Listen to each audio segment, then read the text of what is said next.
Alright, so here we have it, the first entry of a video journal where I'll just be yapping about a thought or two I've happened upon while I've been working through these pages.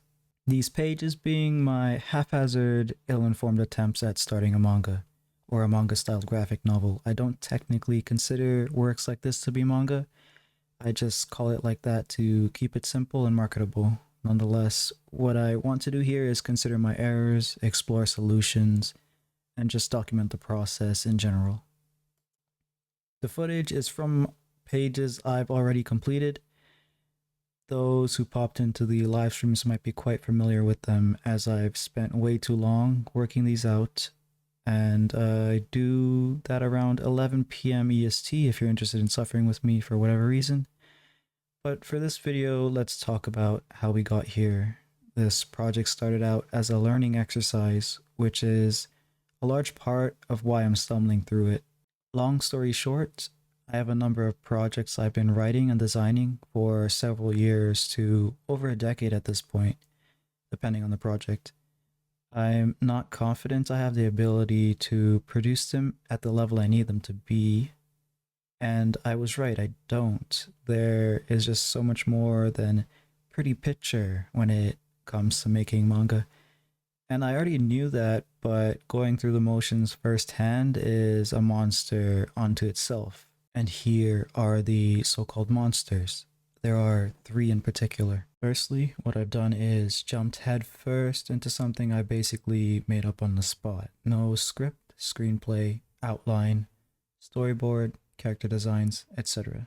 And now that I'm taking it more seriously than I should, because it was just supposed to be a learning exercise, I'm a little anxious, as you can imagine, especially if you're a writer.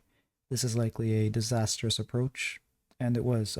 While I think I figured out the bare necessities at least, I'm entirely expecting things to fall apart. I hope it doesn't, but I made peace with that it could. Regardless, I have the general outline by now, as well as character motivations, dialogue styles, and so forth. How they dress and emote, I am just figuring that out as I go because I didn't make reference sheets, which is something I definitely should have done. So next, I lack the intuition, because of course I do, I'm not familiar with the process, and I'm stumbling through it. I've written creative procedures to help, but it's a habit-forming thing. Basically, I've developed a list of questions that I have to ponder when staring at that cursed blank page, answers to which should inform my creative decisions and direct my efforts more efficiently. For instance, there are questions such as what should be established about the scene to inform preceding panels? That is to say, what information should I present to the reader to create context, time, place, tone, and so forth. I have dozens of such questions to run down and formulate the scenes in my head. Before I even start a draft, I tend to describe the scenes with words and write out what I need to draw because I'm a writer before I'm an artist.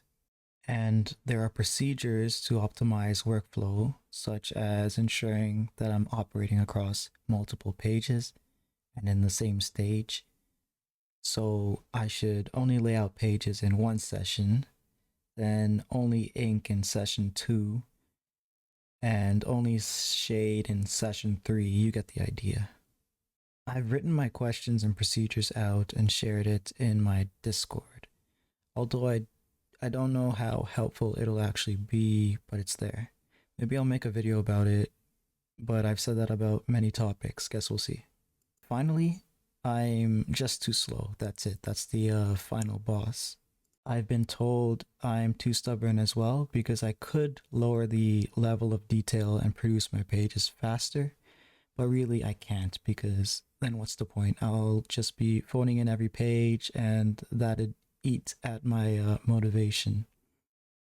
Why do anything at all if I'm not giving it my all?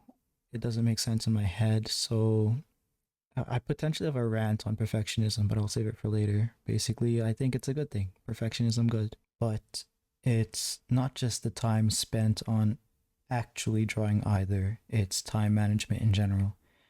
as in setting aside time each day to put in work and keeping that consistent across multiple days. Then, eliminating distractions. Even if it's just music, playing unfitting music alone is enough to distract me. It can quite easily throw off the mood and affect how I depict scenes by taking my thoughts elsewhere. Therefore, dedicated work time, particularly for the formative stages, must be time outside of streams because streams are more of a fun art hangout type deal. I can interact and process feedback while I do mindless busy work, but I can't ideate narratives or compositions well without using both brain cells. Also, like I mentioned before, optimizing workflow to work across multiple pages and in a particular stage across these pages, that's a major time saving tip. There are things outside of my control, but most things are in my control, so I just have to get it together and find my rhythm. Anyways, that's all I have for this first entry. I'll continue to document my experience like this, albeit at irregular intervals, since I don't really know when or if I'll have anything particularly worthwhile to journal. All of the socials and links to everything are in the description, including the manga in question, which I've been posting as a webcomic to Webtoon and elsewhere. I have some how-tos and other art adjacent videos in the works, particularly from what you guys have brought up during streams. The videos will be simple and to the point, nothing special. There are already tutorials for every art topic on YouTube, but since you've asked, I don't mind showing how I do things. See you when I see you.